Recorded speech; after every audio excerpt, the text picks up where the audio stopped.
வணக்கம். இயந்திரமயமான வாழ்க்கை முறை. எங்கு காணினும் கொலை, கொள்ளை, போராட்டம், ஆர்ப்பாட்டம், ஏமாற்றம். இப்படியான ஒரு சூழலில் நம்மை நாம் எப்படி தயார்படுத்திக் கொள்ள வேண்டும் என்பதற்காக இந்த டிஎன் டைமின் ஓப்பன் ஹவுஸ் நிகழ்ச்சிக்கு வருகை தந்துள்ளார் மனவளக்கலை மன்றத்தின் பேராசிரியர் திரு சுடலைமுத்து அவர்கள். கடந்த 20 ஆண்டு காலம் இந்த மனவளக்கலை மன்றத்தில் பயிற்சி பெற்று தன் வாழ்க்கை முறையையே அந்த பயிற்சியின் மூலம் மாற்றி தான் மற்றும் அந்த அனுபவத்தை பெறாமல் தன்னை சார்ந்தவர்களும் அந்த அனுபவத்தை பெற வேண்டும் என்பதற்காக தொடர்ந்து 20 ஆண்டுகள் அந்த மனவளக்கலை மன்றத்தின் நிகழ்வுகளை தொடர்ந்து நடத்தி கொண்டிருக்கும் திரு பேராசிரியர் முத்து அவர்களிடம் நமது கேள்விகளை இப்பொழுது நாம் கேட்போம். இந்த ஓப்பன் ஹவுஸ் நிகழ்ச்சியில் முதல் கேள்வியை திரு பேராசிரியர் முத்து அவர்களிடம் நாம் கேட்போம். இயந்திரமயமான இந்த வாழ்க்கை சூழலில் மன அழுத்தத்தை தவிர்ப்பது எப்படி? வாழ்க வளமுடன். ஒரு நல்ல கேள்வி. மன அழுத்தம் அப்படின்னா இப்போது மருத்துவர்கள் என்ன சொல்கிறாங்க அப்படின்னு பார்த்தா, படுத்த உடனே 60 செகண்டில் தூக்கம் வரல அப்படின்னு சொன்னால் மன அழுத்தம் இருக்குது அப்படின்னு மருத்துவ விஞ்ஞானம் சொல்லுது. ஸோ இப்போ எப்படி இதை தடுப்பது அப்படின்னு பார்க்குறதுக்கு முன்னாடி முதல்ல மன அழுத்தம்னா என்னங்கிறத சிம்பிளாக நம்ம புரிஞ்சுக்க ட்ரை பண்ணுவோம், முயற்சி பண்ணுவோம். முதல்ல அழுத்தம் அப்படின்னா ரொம்ப சாதாரண ஒரு எக்ஸாம்பிள் நம்ம வீட்டில் ப்ரெஷர் குக்கர் யூஸ் பண்ணுறோம். அதில் தண்ணீர் நீராவி ஆகுது. ஆனால் அந்த நீராவியை போக விடாமல் அதே இடத்துல தேக்கி வைக்கிறதுக்காக ஒரு விசிலை போட்டு மூடி வச்சுருக்கிறோம். ஒரு ப்ரெஷருக்கு மேலே வந்தோம்னா அதை தானாக தூக்கிடுது. அதே போல் நம்ம மனசுக்குள்ளே என்ன பண்ணுறோம் அப்படின்னு சொன்னால், அங்கே நீராவி, இங்கே உயிர் ஆவின்னு ஒன்று இருக்குது. நம்ம உடலில் உயிர் சக்தின்னு ஒரு சக்தி இருக்குது. அந்த சக்தியிலிருந்து காற்று, ஃபேன் ஓடுனா எப்படி காற்று வருதோ அதே போல் இந்த உயிர் சக்தி சுற்றும் போது அதிலிருந்து ஒரு அலை வருது. அதை காந்த அலைன்னு சொல்கிறோம். அந்த ஜீவ காந்தத்தை தான் நம்ம மனம்னு சொல்கிறோம் ஆக்சுவலாக. ஸோ மனசுங்கிறது ஒன்றுமே இல்லை, ஒரு காந்த அலை. இப்போ நாம் என்ன செய்கிறோம், அந்த மன அழுத்தம் அப்படின்னு சொன்னால், ஏதோ ஒரு விஷயம் மனசில் இருக்குது, அதையே திருப்பி திருப்பி திருப்பி அதை வெளியில் போக விடாமல் மூடி அடக்கி வைக்கும் பொழுது உள்ள அழுத்தம் ஆகுது, மன அழுத்தம் அப்படின்னு நம்ம சொல்கிறோம். இது விஞ்ஞானபூர்வமாக இன்றைக்கி இந்த ஜீவகாந்த அலையை, அதாவது மனசை மெஷர் பண்ணுறதுக்கு, அளக்கிறதுக்கு ஒரு கருவி இருக்குது, இஇஜி அப்படின்னு சொல்லிட்டு, எலக்ட்ரோ என்செஃபலோகிராம். மனிதனுடைய மன அலைச்சூழல் 0லேருந்து 40 சைக்கிள்ஸ் பெர் செகண்ட் அப்படின்னு சொல்கிறோம் நம்ம மருத்துவ விஞ்ஞானத்தில். இப்போ இந்த மன அலைச்சூழல் எப்போ 14, எப்போவுமே 14க்கு மேலே இருக்குது. ஆனால் அது ஒரு 25க்கு மேலே எப்பவும் இயங்கிட்டு இருந்துச்சுன்னா பயங்கர டென்ஷனில், மன அழுத்தத்தில் இருக்கும் அப்படின்னு அர்த்தம். அப்போ இதிலேருந்து எப்படி விடுபடுவது அப்படின்னு யோசிச்சோன்னு வச்சுக்கோங்களேன். ஒன்று வேண்டாம், இன்னைக்கு இந்த இயந்திர வாழ்க்கையில் அப்படின்னு சொல்லி கேள்வியில் இருந்தது. அதாவது என்ன அர்த்தம்னா, நாங்கள் அன்னைக்கு ஒரு வாரத்துக்கு முன்னாடி போனோம், நானும் ஒரு ஃப்ரெண்டும். ஒரு 15 நிமிஷம் தான் இருக்கும். அந்த அம்மா வாட்ஸ்அப் ஒர்க் ஆகுதான்னு பார்த்தாங்க. சம்பவம் அது கனெக்ட் ஆகலேன்னு ஒரு 10 தடவை சொல்லிட்டாங்க ஒரு 10 நிமிஷத்தில். ஆல்ரெடி மன டென்ஷன், அதாவது மன அழுத்தம் அவங்களுக்கு ஆரம்பிச்சாச்சுன்னு அர்த்தம். ஒரு 10 நிமிஷம் கழிச்சு மறுபடியும், சார் உங்கள் ஃபோனில் ஒர்க் ஆகுதான்னு கேட்டாங்க. ஒர்க் ஆகுதுன்னு. இன்னும் கொஞ்சம் அழுத்தம் ஜாஸ்தி ஆயிடுச்சு. அவங்க ஃபோனில் ஒர்க் ஆகுதா, என் ஃபோனில் ஒர்க் ஆக மாட்டேங்க அப்படின்னு சொல்லிட்டு. இதைத்தான் மன அழுத்தம். அப்போ என்ன நடக்குது அப்படின்னு சொன்னால், உள்ள வாட்ஸ்அப் இப்போ கனெக்ட் பண்ணணும், யாரோ ஒரு இடத்த கம்யூனிகேட் பண்ணணும் அப்படின்னு நினைக்கிற ஒரு எண்ணம், அது நடக்கலை. திருப்பி திருப்பி அது நடக்கலையே அப்படின்னு நினைக்கும் போது மன அழுத்தம் ஆகுது. அப்போ என்ன செய்யணும், குக்கர் விசில எடுத்த மாதிரி இதை ரிலீஸ் பண்ணணும். ஸோ ரொம்ப ஹேண்டில் பண்ணுறதுக்கு 2 விஷயங்களை ஒன்று பண்ணணும். ஒன்று, முதல்ல எந்த விஷயம் நம்ம நினைச்ச மாதிரி நடக்கலையோ அது நம்ம கையில் இல்லவே இல்லை. அது ஏன் நடக்கிறது, வெளிச்சூழலில் என்ன நடக்குதோ அது என்னுடைய பங்கு ரொம்ப கம்மி. அது ஒர்க் ஆகிறதுக்கு நான் என்ன பண்ண முடியும்? ஸோ அதனால் முதல் வேலை என்ன செய்யணும்னு சொன்னால், நம்ம நினைத்தது எது நடக்கலையோ அதை ஏற்றுக்கொள்ள வேண்டும், அக்செப்ட் பண்ணணும். கொஞ்சம் ஒரு குரூடா சொல்லணும் அப்படின்னு சொன்னால், நான் என்ன கடவுளா, நான் நினைச்ச மாதிரிலாம் எல்லாம் நடக்கிறதுக்கு அப்படின்னு நம்மளே ஒரு கேள்வி கேட்டுக்கலாம். நான் நினைச்ச மாதிரி நடக்கிறதுக்கு நான் என்ன கடவுளா அப்படின்னு அந்த டயத்தில் ஒரு கேள்வியை கேட்டுட்டு, ரைட் இதுதான் நமக்கு இப்போ நடக்கணும்னு இருக்கு அப்படின்னு சொல்லிட்டு அதை அக்செப்ட் பண்ணிக்கணும். நம்பர் 1. 2வது, இது லாங் டேர்மில் இந்த அக்செப்டன்ஸ், அதாவது இந்த கேள்வி கூட இல்லாமல் பெர்மனண்டா மன அழுத்தத்துக்கு ஆளாகாம தடுக்கணும் அப்படின்னு சொன்னா ஒரே வழிதான் இருக்கு. இந்த மன அழுத்தம்ங்கிற டென்ஷன் இருக்கிறது மன அலைச்சூழல் 14லிருந்து 40 சைக்கிள்ஸ் பெர் செகண்ட் ஃப்ரீக்வன்சியில். ஆனால் மனிதனுடைய மன அலைச்சூழல் 0லிருந்து 40 வரைக்கும் இருக்கு.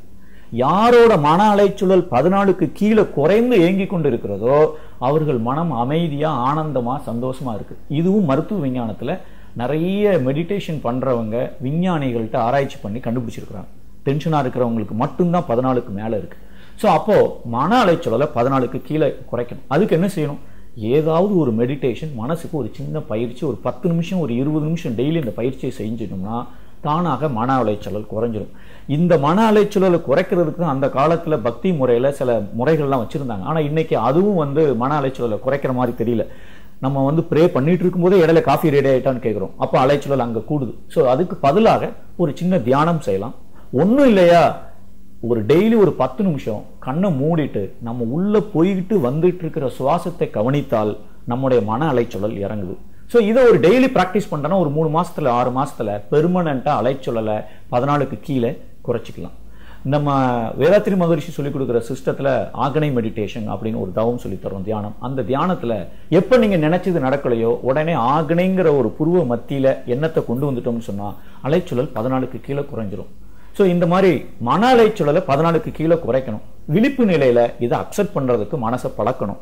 இந்த 2 மெத்தடு மூலமாக எவ்வளவு வெளிச்சூழல எந்த மாதிரி ஒரு சூழ்நிலை இருந்தா கூட நம்மளால அதை மன அழுத்தத்தை குறைத்துக் கொள்ள முடியும். இந்த நிகழ்ச்சியின் 2வது கேள்வியாக, நமது உடலையும் மனதையும் என்றும் 16 போல் இளமையாக வைத்திருப்பது எப்படி? நல்ல கேள்வி. இது நிறைய பேர் இதை கூகுளில் ஒரு அதிகமாக தேடப்படுகிற ஒரு விஷயம் என்னன்னு கேட்டால் இதுதான், எப்படி யூத்ஃபுல்லாக இளமையாக இருக்கிறது அப்படின்னு சொல்லிட்டு. இப்போ இளமையாக எப்போதும் 16 வயசு மாதிரி இருக்க முடியுமா அப்படின்னு ஒரு கேள்வி கேட்டால் கஷ்டம்தான். ஆனால் தள்ளி போடலாம். இது விஞ்ஞானமும் ஒத்துக்கொண்டு இருக்கிறது. நம்ம மகான்கள் முன்னோர்களும் நமக்கு சொல்லியிருக்கிறாங்க. முதுமையை தள்ளி போடலாம், ஆன்டி ஏஜிங் சொல்கிறோம், இல்லை ரிவர்ஸ் த ஏஜிங் ப்ராசஸ்ன்னு சொல்கிறோம். இப்போ இந்த முதுமையை தள்ளி போடுறது, அதாவது எப்படி அதாவது 60 வயசுல 40 வயசு மாதிரி இருக்கலாம், 80 வயசுல 60 வயசு மாதிரி இருக்கலாம். அந்த மாதிரி சுறுசுறுப்பாக இயங்கவும் செய்யலாம். ஸோ அதை எப்படி செய்யறது அப்படின்னு பார்க்கறதுக்கு முன்னாடி முதல்ல முதுமை ஏன் வருது, எப்படி முதுமைனா என்னன்னு ஒரு விஷயத்தை தெரிஞ்சுக்கிட்டோம்னு சொன்னால் அதை எப்படி நம்ம தள்ளி போடலாங்கிறத நம்ம பார்த்துக்க முடியும். அப்போ முதுமைனா என்ன அப்படின்னு ஒரு நிமிஷம் யோசிச்சு பார்த்தோன்னு வச்சுக்கோங்க. 2 காரணங்கள்னால இந்த முதுமை நமக்கு வருகிறது. ஒன்று, இந்த பூமி வேகமாக ஒரு 1000 மைல் வேகத்தில் 1 மணி நேரத்துக்கு வேகமாக தன்னைத்தானே சுற்றுது. இது சுற்றும் பொழுது தெர்மோடைனமிக்ஸ், லா ஆஃப் தெர்மோடைனமிக்ஸில் என்னன்னா 2 விசை, 2 ஃபோர்ஸ் ஆக்டிவேட் ஆகுது. கடினமான பொருட்கள்லாம் பூமியின் மையத்தை நோக்கியும், லேசான பொருட்கள் எல்லாம் பூமிக்கு வெளிப்புறமாகவும் தூக்கி எறியப்படுகிறது. சென்ட்ரிபீட்டல் ஃபோர்ஸ், சென்ட்ரிஃபியூகல் ஃபோர்ஸ்னு சொல்லுவோம். தள்ளும் விசை, கொள்ளும் விசை அப்படின்னு சொல்லுவோம். இப்போ நாம அந்த பூமி மேல இருக்கிறதுனால, பூமி 1 மணி நேரத்துக்கு 1000 மைல் வேகத்துல சுத்துறதுனால நமக்குள்ளேயும் அந்த கனமான பொருட்கள் பூமியின் மையத்தை நோக்கியும், லேசான பொருட்கள் வெளிப்புறமாகவும் வீசப்படுகிறது. அப்ப என்ன ஆகுதுன்னா, நாட்கள் ஆக ஆக ஆக ஆக நம்ம உடல்ல இருக்கிற கடினமான பொருட்கள், தசை, எலும்பு, நரம்பு, இதெல்லாம் செல்கள்லாம் கீழே இழுக்கப்படுகிறது. அதே சமயம் நம்ம உடல்ல உயிர்னு ஓடிட்டு இருக்கு. நம்ம மைக்ரோஸ்கோப்ல எப்படி எலக்ட்ரான்களை பார்க்குறோமோ அதே எலக்ட்ரான்கள் நம்ம உடலுக்குள்ள ஓடிச்சுன்னு அதை உயிர் சக்தின்னு சொல்றோம். இது உடலை விட்டு வெளியில போயிட்டு இருக்கு. இப்போ இந்த முதுமை ஏன் வருது அப்படின்னு சொன்னா, இந்த பூமி சுத்துறதுனால, நாம பூமி மேல இருக்கிறதுனால முக்கியமா நம்ம உடல்ல அஃபெக்ட் ஆகிறது நரம்புகள் தளர்ச்சி அடைகிறது. இப்போ நீங்க தோல் ஏன் சுருக்கம் வருது வயசாகும் பொழுது அப்படின்னு பார்த்தா, உள்ள இருக்கிற நரம்புகள் எனர்ஜியை ப்ராப்பரா சப்ளை பண்ண முடியல. ஏன்னா அதே தளர்ச்சி அடையுது. அதனால தோல்ல சுருக்கம் வருது, நமக்கு முதுமை தெரிகிறது. அப்ப இந்த தளர்ச்சி அடைகிற நரம்பை கொஞ்சம் ஊக்கப்படுத்தணும், பண்ணிட்டோம்னா முதுமையை தள்ளி போடலாம். இது ஃபர்ஸ்ட் நம்ம தெரிஞ்சுக்க வேண்டிய காரணம். 2வது காரணம் ஏன் முதுமை வருது அப்படின்னு கொஞ்சம் யோசிச்சு பார்த்தோம்னு சொன்னா, பிறந்த குழந்தை பிறந்ததிலிருந்து ஒரு 14 வயசு பருவமடைதல் வரைக்கும் நம்ம உடல்ல அளவுக்கு அதிகமான ஆற்றல் உற்பத்தி ஆகுது. அப்பதான் உடல் வளர்ச்சி அடைய முடியும். கை வளர்ச்சி அடையுது, எல்லா உறுப்புகளும் வளர்ச்சி அடையுது. அப்புறம் 14லிருந்து 40 வயசு வரைக்கும் அந்த ஆற்றல் கொஞ்சம் எக்ஸஸா இருக்கும், ஆனா வளர்ச்சி அதிகமாகிறது இல்லை. 40க்கு அப்புறம் குறைய ஆரம்பிச்சிருது. இது இயற்கை படைப்புல நம்ம உடல்ல ஆற்றல் 40 வயசுக்கு மேல குறைய ஆரம்பிக்குது. ஸோ அப்போ அதனால நமக்கு ஒரு முதுமை வருகிறது. இப்போ இந்த முதுமையை தள்ளி போடணும், எப்பவும் இளமையா இருக்கணும் அப்படின்னு சொன்னா, கேள்வியில ரொம்ப தெளிவான கேள்வியா இருக்கு. உடலை எப்படி வச்சுக்கிறது, மனசை எப்படி வச்சுக்கிறது? சூப்பர். இப்போ இந்த உடலை எப்படி வச்சுக்கிறது அப்படின்னு கொஞ்சம் யோசிச்சு பார்த்தோம்னா, நரம்பு தளர்ச்சி அடைகிற ஊக்கப்படுத்தணும், அது ஒண்ணு. செல்கள் தளர்ச்சி அடையுது, அதையும் கொஞ்சம் பலப்படுத்தணும். இந்த 2ஐயும் செய்யறதுக்கு ஒரு எக்ஸசைஸ் பண்ணியாகணும். இந்த மிருகங்கள்ல பாத்தீங்கன்னா, ஏன் உயிரினங்கள்லயே அதாவது ரொம்ப ஸ்ட்ராங்கான நர்வஸ் சிஸ்டம், நரம்பு மண்டலம் யாருக்கு அதிகமா இருக்குன்னு பார்த்தா குதிரைக்கு தான் ரொம்ப ஜாஸ்தியா இருக்கு. அதனால தான் எலக்ட்ரிசிட்டி கூட ஹார்ஸ் பவர் அப்படிங்கிற யூனிட்ல வச்சிருக்காங்களே ஒழிய எலஃபன்ட் பவர், லயன் பவர்னு வைக்கல. ஏன்னா அதனுடைய நரம்பு மண்டலம் ஜாஸ்தி. அது ஒரு ஸ்பெஷலான ஒரு எக்ஸசைஸ் எப்பவும் பண்றதுனால குதிரைக்கு நரம்பு மண்டலம் ரொம்ப பலமாக இருக்கிறது. அந்த எக்ஸசைஸை நம்மளும் பண்ண முடியும். அது ஒரு சாதாரண அஸ்வினி முத்திரைன்னு ஒரு பயிற்சி. அந்த அஸ்வினி முத்திரைங்கிற பயிற்சியை நீங்கள் வந்து நம்ம மனவளக்கலை மன்றங்களில் காயக்கல்ப பயிற்சின்னு சொல்லி தர்றாங்க. அதில் வந்து இந்த அஸ்வினி முத்திரை அப்புறம் ஓஜஸ்ன்னு ஒரு பயிற்சி இருக்குது. இந்த காயக்கல்ப பயிற்சியே வந்து முதுமையை தள்ளி போடுவதற்கு உண்டான ஒரு பயிற்சி. தளர்ச்சி அடைகிற நரம்பை ரொம்ப டைட்டன் பண்ணுறோம், ஊக்கப்படுத்துகிறோம். எப்படி நம்ம வந்து காய போடுற கொடி கொஞ்சம் லூஸ் ஆகுதோ போக போக அப்புறம் அந்த கார்னரில் போய் டைட் பண்ணுற மாதிரி நம்ம உடலில் ஓடுகிற நரம்புகளெல்லாம் எங்கே நரம்பு முடியுதோ அந்த இடத்துல போய் ஒரு டைட்டன் பண்ணக்கூடிய ஒரு பயிற்சி. ஒரு நாளைக்கு 7 minutes தான் ஆகும் இந்த பயிற்சியை செய்கிறதுக்கு. அந்த பயிற்சியை நாம் செய்ய செய்ய செய்ய கண்டிப்பாக உடலில் ஏற்படுகிற நரம்பு தளர்ச்சி அடைகிறத ஊக்கப்படுத்தலாம், முதுமையை தள்ளி போட முடியும். இது முதல்ல நம்ம செய்யக்கூடிய ஒரு பயிற்சி. ரெண்டாவது, இந்த உடல் தளர்ச்சி அடைகிறதுக்கு இன்னொரு காரணம் 5 விஷயங்கள்ல நாம அளவு முறையை கடைபிடிக்க வேண்டும். அளவுக்கு அதிகமா சாப்பிட்டாலும் ப்ராப்ளம், குறைய சாப்பிட்டாலும் ப்ராப்ளம், முறை தவறி சாப்பிட்டாலும் ப்ராப்ளம். அதே மாதிரி 5 விஷயங்கள் இருக்கு. இதையும் நாம கடைபிடிக்கலன்னு சொன்னா முதுமை ரொம்ப முன்னாடியே வந்துடும். இன்னைக்கு வந்து இன்னொரு புள்ளிவிவரம் என்ன சொல்லுதுன்னு சொன்னா, இன்றைக்கு இருக்கிற காலகட்டங்கள்ல ஒரு 40 வயசு ஆளே 60 வயசு மாதிரி இருக்கிற மாதிரி, அதாவது உள்ள இருக்கிற உறுப்புகள் 60 வயசான எதையும் வேங்கிக்கிட்டு இருக்கிறதாக புள்ளிவிவரம் சொல்கிறது. அப்போ அதை நாம தள்ளி போடுறதுக்கு உணவு, உழைப்பு, உறக்கம், பால் உணர்வு, நம்ம நெகட்டிவ் எண்ணங்கள் இல்லாம இந்த 5ஐயும் அளவு முறை, அதிகமா பண்ணாலும் தப்பு, குறைய பண்ணாலும் தப்பு, முறை தவறி செய்தாலும் தப்பு, தூக்கமா இருந்தாலும் சரி, நாம உழைக்கிற உழைப்பா இருந்தாலும் சரி, சாப்பாடா இருந்தாலும் சரி, பால் உணர்வா இருந்தாலும் சரி, எண்ணமாக இருந்தாலும் சரி, இந்த 5இல் அளவு முறையை கடைபிடிச்சிட்டோம் அப்படின்னு சொன்னா உடலை கொஞ்சம் இளமையா வச்சுக்கலாம். ரெண்டாவது.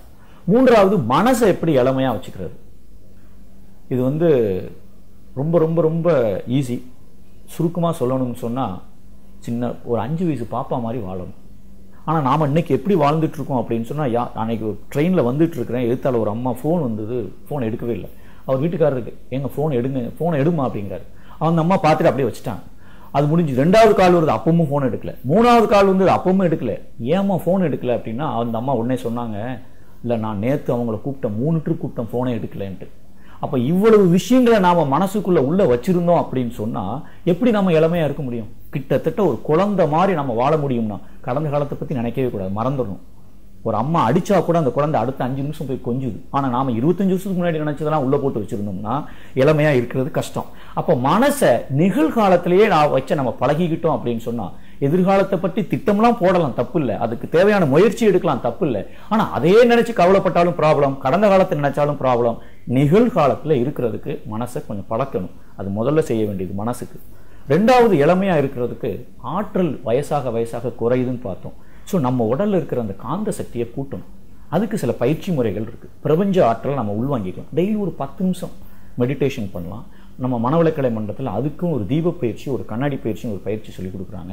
அது ஒரு 10 நிமிஷம் அந்த பயிற்சி செய்தா கூட அன்னன்னைக்கு மொபைல் பேட்டரியை சார்ஜ் பண்ற மாதிரி நம்ம காந்த ஆற்றலை கூட்ட கூட்ட கூட்ட கூட்ட சின்ன குழந்தைகள் வந்து பார்த்தீங்கன்னா 1 நிமிஷம் உட்கார சொன்னா உட்கார முடியாது. இதே ஒரு 50 வயசு ஆயிடுச்சுன்னா ஏர்போர்ட்ல கூட என்னடா உட்காரது சேரே போடலைன்னு தேட வேண்டியது இருக்கு. ஏன்? ஆற்றல் கம்மியாயிடுச்சு. ஸோ அப்போ நாம டெய்லி ஒரு 2 நிமிஷம் 3 நிமிஷம் அந்த ஆற்றலை அதிகரிப்பதற்கு உண்டான பயிற்சிகளை பண்ணிட்டோம் அப்படின்னு சொன்னா கண்டிப்பாக முதுமையை தள்ளி போடலாம், இளமையாக இருக்கலாம். நிகழ்ச்சியின் 3வது கேள்வியாக திரு பேராசிரியர் முத்து அவர்களுக்கு, எதிர்பாராத இழப்புகளையும் எதிர்பார்த்து காத்து கொண்டிருக்கும் தருணங்களையும் எவ்வாறு கையாள வேண்டும்? ஏனென்றால் பொதுவாக ஒரு கருத்து நிலவுகிறது, எதிர்பார்ப்பே ஏமாற்றத்தை அளிக்கும் என்பது. அதை பற்றி பேராசிரியர் முத்து இதுவும் வந்து நம்ம இன்னைக்கு சூழல்ல வந்து ஒரு மிகப்பெரிய நமக்கு ஒரு பாதிப்பை ஏற்படுத்தக்கூடிய ஒரு விஷயங்கள். எதிர்பாராத இழப்பு இல்லை எதிர்பார்ப்புகளை எப்படி கையாள்வது அந்த தருணங்கள். கொஞ்சம் இதை எப்படி கையாள்வது அப்படின்னு பார்க்கறதுக்கு முன்னாடி ஏன் இந்த மாதிரி நமக்கு கையாள இதுல ஏன் நமக்கு ஒரு கஷ்டம் வருது அப்படிங்கிறத நம்ம யோசிச்சு பார்க்கணும். இந்த 2 கேள்விகளும், எதிர்பாராத இழப்பு இல்லை எதிர்பார்த்து இருக்கக்கூடிய தருணங்களை சமாளிப்பது எப்படி அப்படிங்கிற கேள்வியை பார்த்தோம்னா ரெண்டுமே வந்து எதிர்காலம் சம்பந்தப்பட்டது. எப்படி நடக்க போகுது, இல்லை இப்போ நடந்துச்சு, எதிர்பார்த்தோம், அது நடக்கலை, இழப்பாயிப்போச்சு, இதை எப்படி எதிர்காலம். இந்த எதிர்காலத்தை பார்க்கறதுக்கு முன்னாடி இதுல ஒரு அடிப்படை உண்மை, ஒரு இயற்கை விதியை நாம தெரிந்து கொள்ள வேண்டியிருக்கு. அப்போதான் இதை கொஞ்சம் சமாளிக்கிறது ஈஸியாயிரும். என்ன விதி அப்படின்னு பார்த்தோம் அப்படின்னு சொன்னா, இப்ப நான் இன்னைக்கு ஒரு என்ஜினியரா வேலை பார்த்துட்டு இருக்கேன்னா அதுக்கு காரணம் ஒரு 10-20 வருஷத்துக்கு முன்னாடி இன்ஜினியரிங் காலேஜ் படிச்சிருக்கேன். ஸோ அப்ப இன்னைக்கு நடக்கிறதுக்கு காரணம் என்னன்னா நான் நேற்று செய்த செயல். அதை அப்படியே கொஞ்சம் எக்ஸ்டெண்ட் பண்ணோம் அப்படின்னு சொன்னா இன்னைக்கு நான் என்ன பண்ணிட்டு இருக்கிறேனோ, இப்ப நீங்க இன்னைக்கு ஒரு சின்ன லெவல்ல ஒரு ஜேர்னல், ஒரு மீடியா இதை வச்சு இது பண்ணிட்டு இருக்கீங்கன்னா இன்னொரு 5 வருஷம் இதை தொடர்ந்து பண்ணீங்கன்னா இதை விட ஒரு பல மடங்கு எப்படி உயர முடியுமோ அதே மாதிரி இன்னைக்கு செய்கிற செயல்கள் நாளைய விளைவை தீர்மானிக்கிறது. இன்று நடக்கக்கூடிய விளைவுகள் நேற்று நடந்த செயலை பொறுத்து இருக்கு. இதைத்தான் அந்த காலத்துல ரொம்ப சிம்பிளா தீதும் நன்றும் பிறர் தர வாரா, முற்பகல் செய்யின் பிற்பகல் விளையும், அரசன் அன்றே கொள்வான் தெய்வம் நின்று கொள்ளும். இது விஞ்ஞானத்துல கூட நியூட்டன் 3வது விதியில ரொம்ப ஒவ்வொரு செயலுக்கும் ஒரு விளைவு இருக்கிறது. இதைத்தான் செயல் விளைவு தத்துவம் சொல்றோம், கர்மா தத்துவம் சொல்றோம். சோ மொத்தத்துல எதிர்காலத்துல என்ன நடக்குது அப்படிங்கிறது எதை பொறுத்தது என்றால், இப்ப நான் என்ன செய்து கொண்டிருக்கிறேன், நேற்று என்ன செய்தேன், இது எல்லாத்தையும் சேர்த்து தீர்மானிப்பதுதான் எதிர்கால விளைவு. அப்ப எதிர்காலத்துல நடக்கிற ஒரு இழப்பா இருக்கட்டும், இல்ல நாம எதிர்பார்த்த அந்த தருணங்களை நம்ம சமாளிக்க வேண்டிய ஒரு சூழ்நிலை வருது அப்படின்னு சொன்னால், நாம நினைச்ச மாதிரி நடக்கல.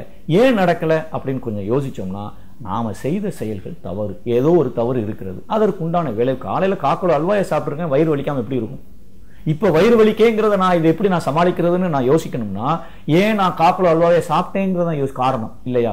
அப்போ முத ஸ்டெப் 1 என்ன செய்யணும் அப்படின்னு சொன்னா, இந்த மாதிரி எதிர்பாராத தருணங்கள் இல்ல எதிர்பாராத இழப்புகள் வந்ததுன்னு சொன்னா, நம்பர் 1 இந்த செயலுக்கு, அதாவது இந்த துன்பத்திற்கு காரணம் சாட்சாத் நானே தான், வேற யாருமே கிடையாது. நான் செய்த செயல்கள் தான் இதற்கு காரணம். அதனால முதல்ல இதை ஏற்றுக்கொள்ள வேண்டும். இதை அக்செப்ட் பண்ணலைன்னு சொன்னா நாம டென்ஷன் ஆகும். டென்ஷன் ஆனோம்னா மன அலைச்சூழல் 1லிருந்து 40 அலைச்சூழல், இது 14லிருந்து 40 தான் நார்மலா மனித மனம் இயங்கி கொண்டிருக்கிறது. இப்ப நம்ம டென்ஷன் ஆன உடனே என்ன ஆகுதுன்னா அலைச்சூழல் 25க்கு போயிடும். இப்ப ஒரு வெள்ளம் அளபுறம் ஓடிட்டு இருக்குன்னு சொன்னா அந்த வெள்ளத்துல என்ன இருக்குன்னு நமக்கு தெரியாது. அதே இது கொஞ்சம் அமைதியா போச்சுன்னா அது உள்ள மோதிரம் விழுந்தா கூட நமக்கு தெரிய வரும். அதே மாதிரி நம்ம அலைச்சூழல 14க்கு மேல இருந்ததுன்னு சொன்னா அந்த சிச்சுவேஷனை நம்மளால சமாளிக்கவே முடியாது. தப்பு மேல தப்பு செய்யும். ஏற்கனவே செய்த தவறுக்குத்தான் இந்த தண்டனை, இந்த துன்பம். இப்பவும் நாம திருப்பி தவறு செய்தோம்னா துன்பம் கூடிக்கொண்டே இருக்கிறது. சோ அதனால முதல் செய்ய வேண்டியது, நடக்கிற விஷயங்களை முதல்ல அப்படியே ஏற்றுக்கொள்ள வேண்டும். இது ஏற்கனவே இது நடக்கலைன்னா முதல்ல நான் என்ன கடவுளா, நான் நினைச்ச மாதிரி நடக்கிறதுக்குன்னு ஒரு கேள்வியை நமக்குள்ள ஆரம்ப காலத்துல இது கேட்டுக்கணும். நான் நினைச்ச மாதிரி நடக்கிறதுக்கு நான் என்ன கடவுளா?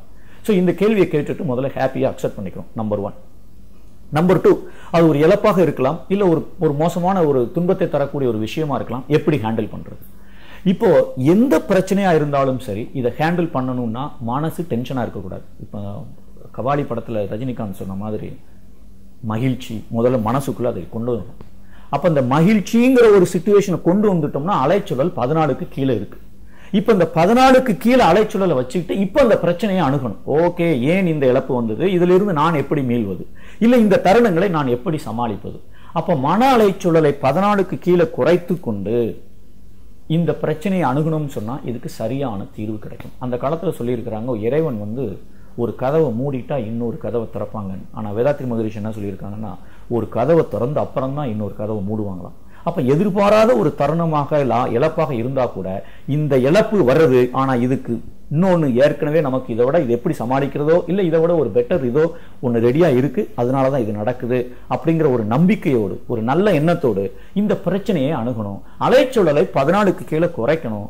சரியான தீர்வை நம்மளால கண்டுபிடிக்க முடியும்.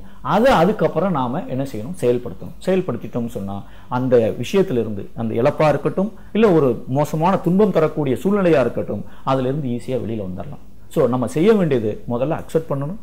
2வது, அலைச்சூழலை 14க்கு கீழே குறைக்கணும். இதுக்கு நம்ம தினசரி ஒரு 10 நிமிஷம் மெடிடேஷன் பண்ணலாம், சுவாசத்தை கவனிக்கலாம். இந்த பயிற்சிகள் மூலமாக பெர்மனண்டா அலைச்சூழலை 14க்கு கீழே குறைச்சிக்கலாம். அப்ப 14க்கு கீழே குறைச்சிட்டு அதுக்கப்புறம் நாம இந்த பிரச்சனையை அணுகணும்னு சொன்னா இதுக்கு என்னென்னலாம் சொல்யூஷன் இருக்கு, எந்த சொல்யூஷன் இதுக்கு பெஸ்ட் அப்படிங்கிற ஒரு முடிவுக்கு வந்துட்டோம் அப்படின்னு சொன்னா அதை செயல்படுத்தும் பொழுது அந்த இழப்பிலிருந்து அழகா மீண்டு வந்துடலாம். ஸோ இதைத்தான் நம்ம ஃபாலோ பண்ணணும். 4வது கேள்வி மிக முக்கியமான கேள்வி. ஆசையே அழிவுக்கு காரணம் என்பது நம் முன்னோர்கள் சொன்ன பழமொழி. உண்மையிலே ஒரு மனுஷன் எதுலையுமே ஆசைப்படக்கூடாதா? இதை பத்தி நீங்க என்ன சொல்ல வர்றீங்க? ஆசையே அழிவுக்கு காரணம் அப்படின்னு சொல்லிட்டு புத்தர் சொன்னாரு. அது மாதிரி நிறைய கருத்துக்கள் நம்ம நிறைய மக்கள் மனதில் இருக்கு. இதுல வேற திருவள்ளுவர் ஒரு 10 குறள் எழுதியிருக்காரு. பற்று அற்ற கண்ணே பிறப்பு அறுக்கும், என்னைக்கு பற்ற உடறமோ அன்னைக்கு தான் துன்பம் நம்மளை விட்டு போகும்னு ஒரு 10 விதமான திருக்குறள்ல அவர் சொல்லியிருக்கிறாரு. ஆசையே அழிவுக்கு காரணம். இப்போ வேதாத்ரி மகரிஷி இதை பத்தி ரொம்ப அருமையாக சொல்லியிருக்கிறாங்க. என்ன அப்படின்னு சொன்னா, மனிதனுக்கு இப்போ நாம காலையில் வேலைக்கு போகிறோம், வேலையை முடிச்சுட்டு வீட்டுக்கு போனால் சாப்பாடு இருக்கணும்னு ஆசைப்படுறது தப்பே கிடையாது.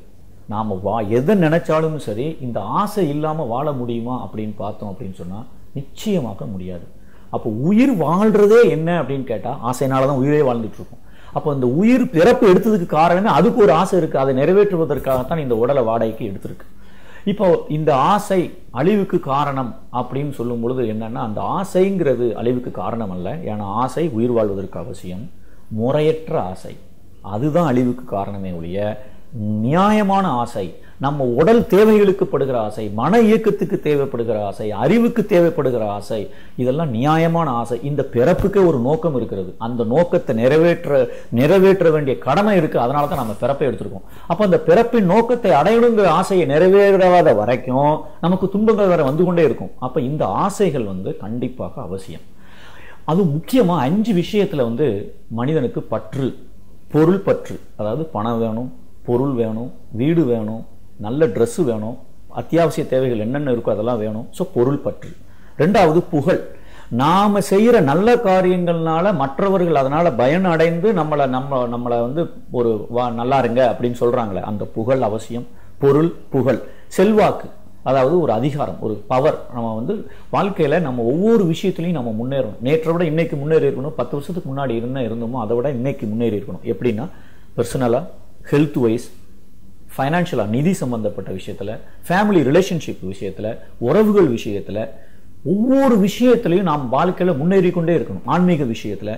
அப்போ ஒவ்வொரு விஷயத்திலும் நம்ம முன்னேறணும் அப்படின்னு சொன்னா அதே ஒரு ஆசை தான். அந்த ஆசையெல்லாம் எப்படி நம்மளால பண்ண முடியும்? அதே மாதிரி செல்வாக்கு, அதுலயும் நமக்கு ஆசை அவசியம். அதுலயும் ப்ராப்ளம் கிடையாது. பொருள், புகழ், செல்வாக்கு. 4வது புலன் இன்பம். நல்ல டேஸ்டா சாப்பிட்றதுல ஒன்றும் தப்பே கிடையாது. 5 புலன்கள் இருக்கு. அந்த இன்பத்தை அனுபவிக்கிறதுலையும் ப்ராப்ளம் கிடையாது. 5வது மக்கள், அதாவது பால் உணர்வு. மக்கள்னா நம்ம உறவுகள், மனைவி, அண்ணன், தம்பி, அம்மா, அப்பா, நண்பர்கள், இந்த மக்கள். ஸோ இந்த 5 விஷயத்திலையும் நாம ஆசை கண்டிப்பாக இருக்கும். ஆனா என்ன மகரிஷி சொல்றாங்கன்னு சொன்னா, முறையான ஆசையா இருக்கும். இந்த ஆசையை நான் நிறைவேற்றினால் எனக்கோ பிறருக்கோ சமுதாயத்துக்கோ இன்றைக்கோ எதிர்காலத்திலோ துன்பம் வருமே ஆனால் அந்த ஆசைதான் அழிவை தரும். அந்த ஆசையை நான் வச்சுக்க கூடாது. என்னுடைய தகுதிக்கும் என்னுடைய வாய்ப்புக்கும் வசதிகளுக்கும் தகுந்த ஏற்ற ஆசையாக இருக்குமே ஆனால் இந்த 5 விஷயத்துல பொருள், புகழ், செல்வாக்கு, புலன் இன்பம், மக்கள், இந்த 5 விஷயத்துல இருக்கக்கூடிய ஆசைகளை நாம அளவு முறையோடு என்னுடைய தகுதிக்கு தகுந்த மாதிரி, என்னுடைய வாய்ப்புகளுக்கு, வசதி வாய்ப்புகளுக்கு தகுந்த மாதிரி அந்த ஆசையை நிறைவேற்றும் பொழுதோ இல்ல நிறைவேற்றிய பிறகு அனுபவிக்கும் பொழுதோ யாருக்கும் துன்பம் தராத ஆசையாக இருக்குமே ஆனால் கண்டிப்பாக அந்த ஆசையை நாம வச்சுக்கிறது தப்பே கிடையாது. அது அழிவுக்கு காரணமே கிடையாது. அப்பதான் நம்ம வாழ்க்கைக்கு ஒரு அர்த்தம் கிடைக்கும். ஏன்னா நாம பிறந்ததே அதுக்கு ஒரு நோக்கம் இருக்கிறது. ஸோ அந்த நோக்கத்தை அடையணும். அந்த நோக்கத்தை அடையும் பொழுது பிறருக்கு துன்பம் வராமல் என்னுடைய செயல்களை ஒழுங்குபடுத்திக் கொள்ள வேண்டும். அதனால தான் மகரிஷி மனவளக்கலையில ஆசை சீரமைத்தல் அப்படின்னு ஒரு பயிற்சி கொடுத்துருக்குறாங்க. ஆசை ஒழித்தல்ங்கிற பயிற்சி கிடையாது, ஆசை சீரமைத்தல். சீரமைத்தல்னா எது நல்ல ஆசை, எது கெட்ட ஆசை, எது எனக்கு துன்பத்தை தரக்கூடிய ஆசை, எது எனக்கு இன்பத்தை தரக்கூடிய ஆசை. எனக்கு வெயிட்டை குறைக்கணும்னு ஒருத்தர் 10 வருஷமா ஒருத்தர் சொல்லிட்டே இருக்கிறார். ஆனா அவர் சாப்பாடு முன்னாடி உட்காரும்போது அதை மறந்துடுவார். அப்ப இது இந்த ஆசையினால அவருக்கு துன்பமா இன்பமான்னு பார்த்தா கண்டிப்பா துன்பம் தான். ஏன்னா அவர் ஆசை ஒண்ணு வச்சிருக்காரு, நல்ல ஆசை தான். ஆனா அவர் செயல்முறைப்படுத்தும் பொழுது துன்பமா இருக்கு. சோ இந்த மாதிரி ஆசைகளை கொஞ்சம் சீரமைப்பதற்கு கொஞ்சம் யோசிச்சு பார்த்துட்டு, இந்த ஆசை எனக்கு இன்பத்தை தருமா துன்பத்தை தருமா? இன்பத்தை தரக்கூடிய ஆசைகள் கண்டிப்பாக செயல்படுத்த வேண்டும். எப்படி செயல்படுத்துறது? திட்டமிடுதல், செயல்படுத்துதல், கண்காணித்தல். இந்த ஆசை அடையிறதுக்கு நான் என்ன செய்யணும்னு திட்டம் போடுறோம், அதை செயல்படுத்துறோம். அப்பப்ப கண்காணிச்சுக்கிறோம், நான் அந்த ப்ராக்ரஸ் ஆகிட்டு இருக்கேனா, முன்னேறிட்டு இருக்கேனா இல்லையா அப்படின்னு சொல்லிட்டு. சோ அதனால ஆசையே அழிவுக்கு காரணம் அப்படிங்கிறத, முறையற்ற ஆசையே அழிவுக்கு காரணம்ங்கிறது தான் உண்மையான அர்த்தத்துல தான் புத்தர் சொல்லியிருக்கிறாரு. வள்ளுவரும் அதுதான் சொல்லியிருக்கிறாரு. அதை நம்ம கொஞ்சம் தவறா புரிஞ்சிருக்கிறோம். ஸோ அதனால ஆசை கண்டிப்பாக மனிதனுக்கு அவசியம் தேவை. ஆனால் அது முறையான ஆசையாக இருக்க வேண்டும். அவ்வளவுதான். வாழ்க வளமுடன்.